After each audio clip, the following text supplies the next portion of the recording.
Ako si Francis Riudique at narito ang mga napapanahong balita. Nakapagtala ang Department of Health o DOH ng 529 na kaso ng holiday road accidents magmula December 22 hanggang unang araw ng Enero ngayong taon. Sa kabuuan, 94 sa naaksidente ay nakainom ng alak, 383 po dito ay sakay ng motorsiklo at may naitalang 6 na nasawi kung saan ang 4 dito ay mula sa aksidente sa motorsiklo.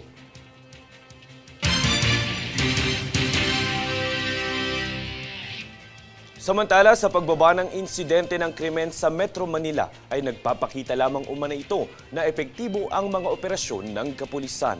Yan ang balitang hatid ni Daniza Lopez.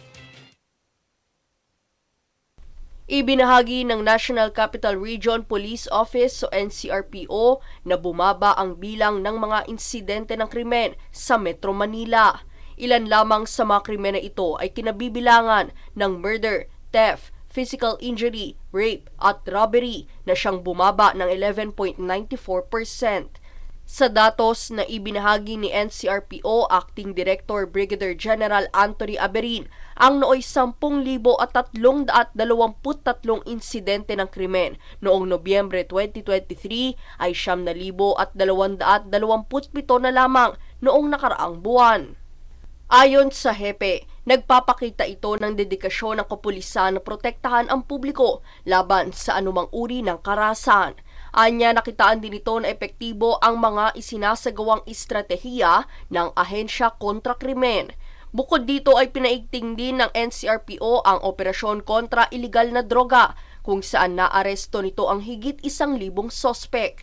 Tiniyak naman ng ahensya na nagpapatuloy ang mga operasyon nito nang sa gayon ay matiyak ang kaligtasan at seguridad ng publiko. Daniza Lopez nag-uulat para sa Golden Nation Network.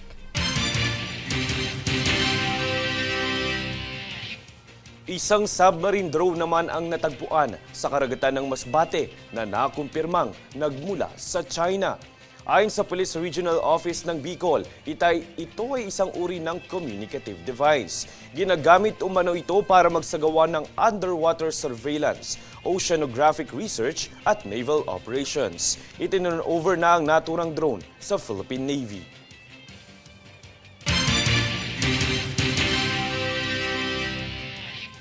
Kami ang boses ng pagbabago. Ako si Francis Riudique at ito ang News Force.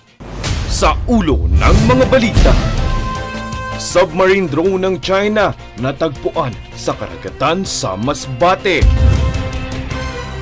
Kaso ng holiday road accidents umabot sa mahigit 500. Finance Secretary Ralph Recto tiniyak na babantayan ang paggastos ng PhilHealth. DOH na itala ang 64% na pagbaba ng aksidente sa pagpasok ng 2025. Tinatayang 60,000 mga deboto dumagsa sa Wall of Thanksgiving sa Quiapo. EJ Obiena patuloy ang paghahanda para sa comeback tourney ngayong 2025. Patas at pantay na balita, komprehensibong ulat para sa pulso ng masa. Ito ang News Force.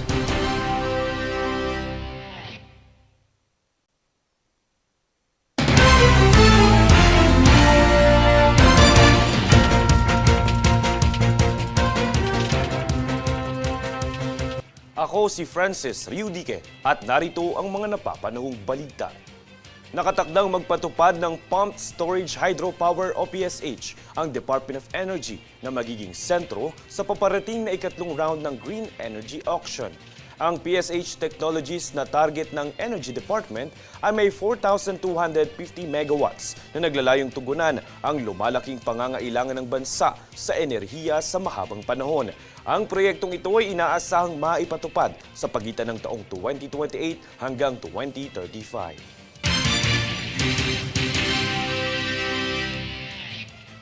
Mga kolorum na tila pa mas mataas pa umano ang singil sa regular na pasahe. Yan ang napag-alamanan ng SAIC sa ikinasa nitong operasyon nitong kamakailan lang. Makibalita tayo kay Daniza Lopez. Sa ikinasang operasyon ng Special Action and Intelligence Committee for Transportation o SAIC ay nahuli nito ang 7 kolorum na bumabiyahe ng iligal sa Metro Manila. Ayon sa SAIC, ang operasyon na ito na kontra kolorum ay parte ng kampanyang Oplan Biyaheng Ayos Pasko noong nakaraang taon. Kamakailan nitong nahuli ang 2 van na mayroong rutang pabikol kung saan bago pa man ito humantong sa destinasyon ay nahuli na ito ng mga otoridad. Samantala, napag-alaman na naman na mataas ang singil ng 2 pribadong sasakyan na patungong Ilocos kung saan 1,000 piso ang pamasahe kada pasahero. Bukod dito ay nahuli rin ng mga kawani ang mataas na pasahe ng mga airport van sa Cubao na 2,000 piso mahigit din ang singil. Nagbabala naman ang SAIC sa mga franchise holder ukol sa sapat na parusa na mayroon ito dahil sa pakikipagsabuatan sa mga operator ng kolorum na sasakyan. Daniza Lopez, nag-uulat para sa Golden Nation Network.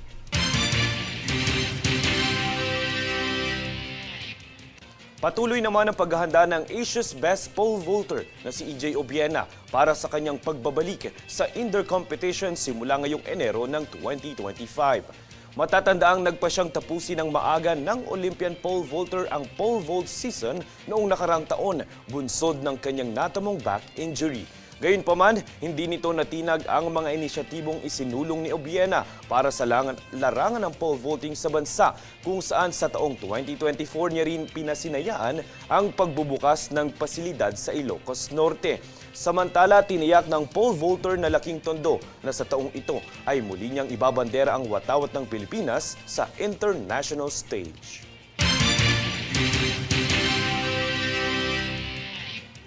Kami ang boses ng pagbabago. Ako si Francis Riudique at ito ang News Force.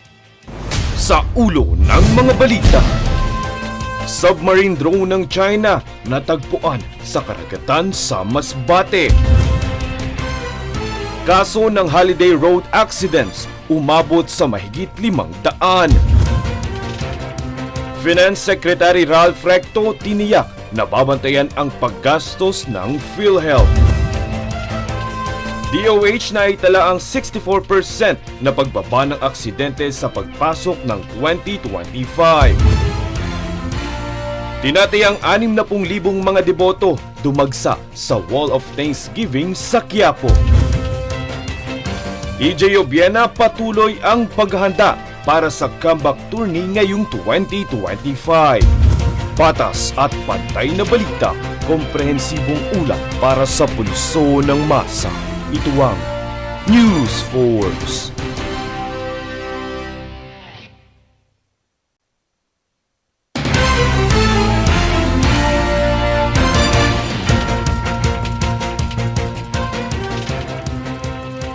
Ako si Francis Riudique at narito ang mga napapanahong balita.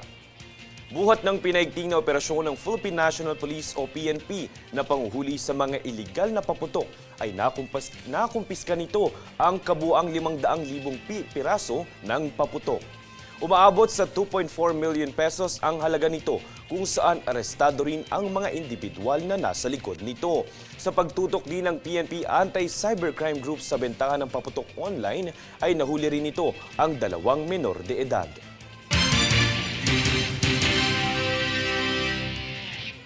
Samantala, hindi imbitado si Pangulong Ferdinand Marcos Jr. sa inaugurasyon ni US President-elect Donald Trump.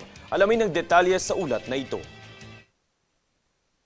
Nilinaw ni Philippine Ambassador to the United States Jose Manuel Romualdez na walang head of state ang inimbitahan sa inaugurasyon ni US President-elect Donald Trump.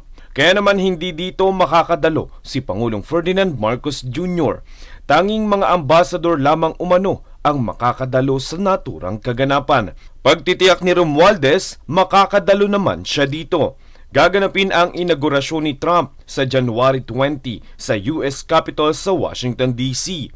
Matatandaang kinongratulate ni Pangulong Marcos si Trump sa isang phone call noong Nobyembre noong nakaraang taon.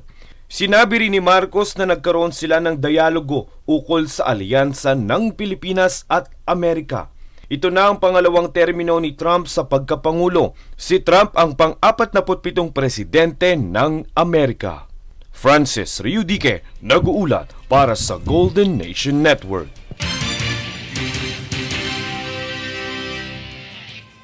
Nakatakda naman ngayong araw ang pagbabasbas ng mga replika at estandarte ng Poong Jesus Nazareno na ginanap sa Quiapo, Maynila. Ito ay bilang paghahanda at pag-aalaala sa taunang kapistahan ng Itim na Nazareno na gaganapin sa susunod na linggo, ika-9 ng Enero.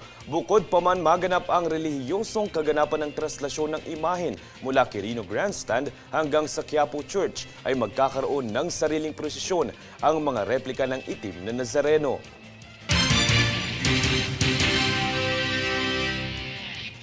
Kami ang boses ng pagbabago. Ako si Francis Riudique at ito ang News Force.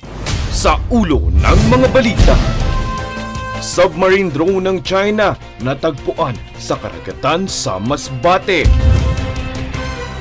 Kaso ng holiday road accidents umabot sa mahigit 500.